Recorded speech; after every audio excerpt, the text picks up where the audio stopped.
5 आणि माझ्या बोलण्याचा राग आला ना कुणाला त्यानं घरी गेल्यावर नीट झक मारायची, अभंग वाचायचा, पर्येशी गव्हाणा साधं. रामाला वनवासाला जावं लागलं, कर्मगती दशरथाला भोगावी लागली, लंका सोन्याची असणारा पीक मागायला लागला. ध्यानात ठेवा, कर्मगती येणे नका होऊ.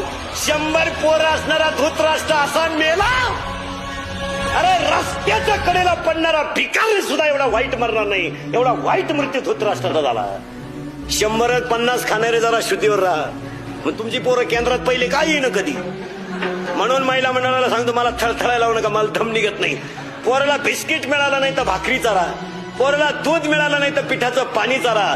नवऱ्यानं नंबर 2 करून आणलेल्या पैशाचे बदाम सुद्धा पोराला चालू नका. ध्यानात ठेवा.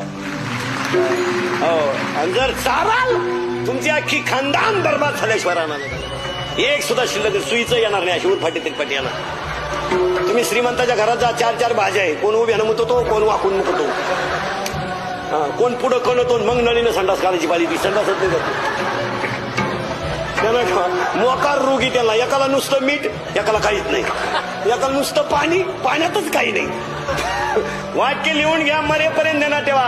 आसुरी संपत्ती कधी सुखानं जगू देत नाही आणि नीतीची लक्ष्मी कधी धोका देत नाही. ध्यानात ठेवा.